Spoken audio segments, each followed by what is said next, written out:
Nous allons voir ensemble le résumé du cours de seconde intitulé De l'espèce chimique à l'entité. Donc ce chapitre fait partie de la partie intitulée dans le programme Description et caractérisation de la matière à l'échelle microscopique. Donc nous allons voir tout d'abord la définition d'une espèce chimique. Ensuite, nous verrons ce qu'on appelle les entités chimiques. Ensuite, nous rappellerons un des principes de base de la matière qui est la neutralité, qui est sa neutralité électrique, qu'on appelle aussi l'électroneutralité. Et pour finir, nous verrons le cas particulier des composés ioniques. Alors tout d'abord, les espèces chimiques. Définition: une espèce chimique correspond à un ensemble d'entités chimiques toutes identiques. Exemple: l'espèce chimique eau va désigner un ensemble de molécules d'eau.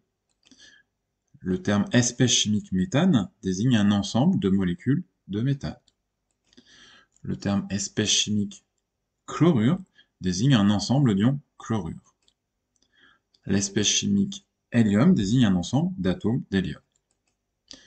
On va distinguer les espèces chimiques moléculaires, ce sont des espèces chimiques qui sont constituées uniquement de molécules, et d'autre part les espèces chimiques dites ioniques, qui, par définition, sont constituées d'ions. Et il y a, pour finir, les espèces chimiques atomiques, qui existent également. Ce sont des espèces chimiques qui sont constituées d'atomes indépendants les uns des autres, qui sont donc stables sous forme isolée. Ensuite, les petits 2, les entités chimiques.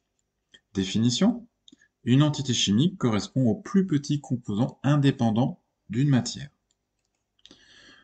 Une entité chimique peut être soit une molécule, soit un ion, soit un atome.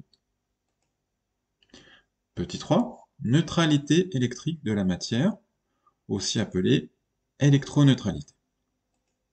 Donc la matière, même si elle est composée d'ions, qui par définition possèdent une charge, est toujours globalement électriquement neutre. Donc cela signifie que les charges positives et négatives se compensent, c'est-à-dire que le nombre total de charges élémentaires positives correspond au nombre total de charges élémentaires négatives.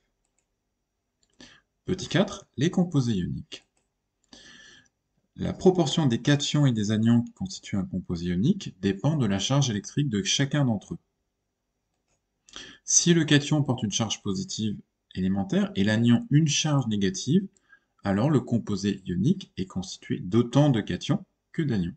Chaque charge négative portée par un anion est compensée par une charge positive portée par un cation. Si le cation porte deux charges positives et que l'anion, lui, n'en porte qu'une seule, alors dans ce cas-là, le composé ionique est constitué de 2 fois plus d'anions que de cations. À chaque fois qu'on rencontre un cation au sein de cette matière, celui-ci porte deux charges positives, et pour les compenser, il faut donc deux charges négatives qui sont portées par deux anions. Exemple: le carbonate de potassium est composé de l'ion carbonate, de formule CO3-, composé d'un carbone, de 3 oxygènes, et qui porte donc deux charges négatives. Et cet ion carbonate est accompagné de l'ion potassium de formule K+. C'est un ion monoatomique qui porte une seule charge positive.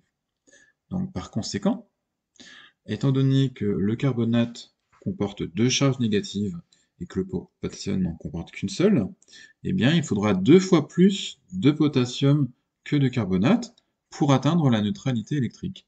À chaque ion carbonate portant deux charges moins, il faudra qu'on associe deux ions potassium, de cation potassium, qui portent au total deux charges plus.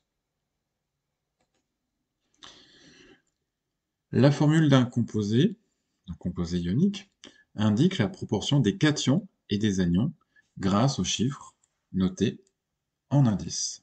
Exemple: la formule du chlorure de sodium est NaCl, car il contient autant d'ions sodium que d'ions chlorure. La formule du chlorure d'aminium est AlCl3, car il contient 3 fois plus d'ions chlorure que d'ions aluminium.